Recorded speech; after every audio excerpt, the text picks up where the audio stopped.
With the fall 2022 anime season coming up, I thought I'd take a quick look at what we are going to be served, and oh man, let me tell you right now, we're going to be having a feast! This fall, we will be getting Chainsaw Man, which in all honesty, I don't know if it's going to be good as I haven't read the manga, but people say it's going to be good, so I'm going to follow the crowd here and just say it's going to be great so I don't get flamed.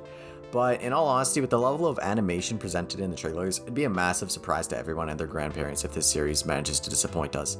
I mean, just look at all the gore, action, and smooth animation. Just look at the hair, the clothes. Oh, it's just all too good.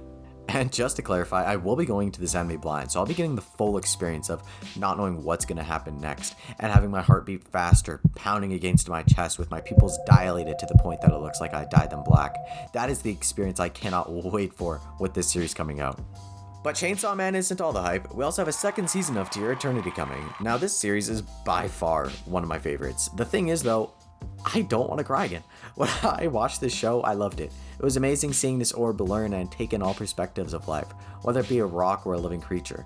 The problem is, every single time a new character is introduced to us, we all knew deep down they were gonna die. And of course, the author did an amazing job at making me attached to the character before finishing them off. And to be honest, that's not gonna stop me from watching it again and crying. In fact, I have a dream for this series, and that dream is just for at least one character that is introduced to us to not die.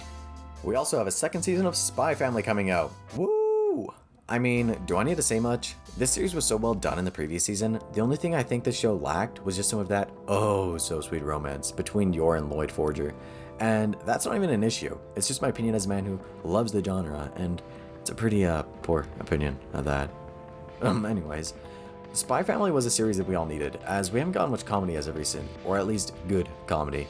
And all I really can say about what's to come in this show is that I can't wait to see more of Anya going through school in this next season, and getting more gifts of her to use in my videos, and of course, enjoying the show. My Hero Academia Season 6 is also coming out, and to be honest, I wasn't very pumped about this trailer. A part of it could be the lack of music and action in the trailer, but I didn't feel very excited and full of anticipation when watching it. So, to be blunt, unless I see more Deku... God, that was so cringy. Kicking more ass, and feeling the impact of every single punch he throws, I don't think I'll be enjoying this show very much. However, it does look like there will be some type of intense battle where Deku is versing Tomura, so that could be quite the nice episode to look forward to. Mob Psycho 3 is also coming out, and I actually can't give my opinion on this since I haven't watched it, but given the animation quality from previous seasons, I can't wait for more dope AMVs to come out based on this anime.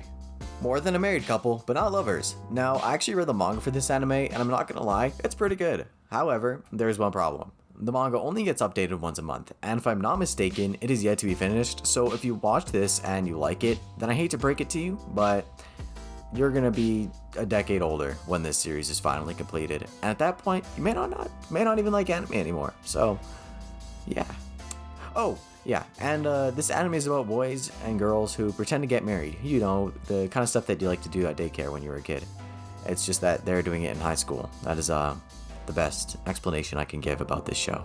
One of the other anime shows that caught my interest was Renai Flops. The synopsis is very simple, yet it draws me in by saying, if there is a beginning, so too exists an end. For every encounter, a farewell follows. So essentially, it's another romance, which I may be slightly biased towards, I must admit, but I'm expecting this will be one of those series that no one thinks much of, but then it blows everybody out of the water. Is that the phrase? I don't know. I think it's something along those lines. And quick side note, this series is made by Studio Passion. And I don't know how to pronounce that with the E, so I'm just going to call it Passion. But they're the studio that made Roku no Yusha, which makes me feel somewhat reassured that the series will do well, but they also made this. So I'm kind of scared for what this anime is going to be like, but my hopes are high. Who says hopes are high? It's high hopes. I can't believe I messed up that badly.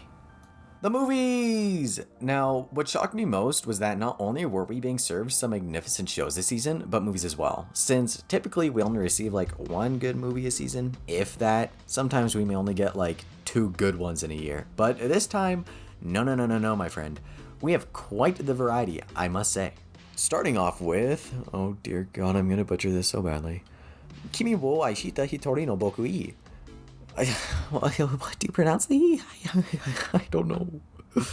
Now, because the synopsis is so long, what did I just say? Long? I don't know.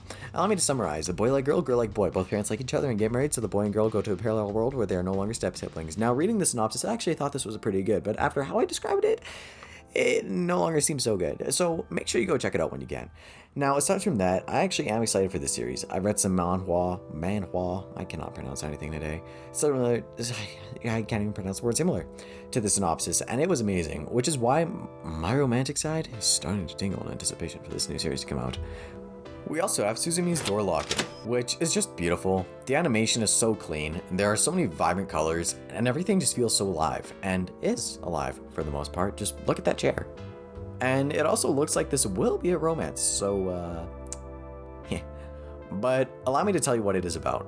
This girl, Suzumi, meets this guy who's searching for a door.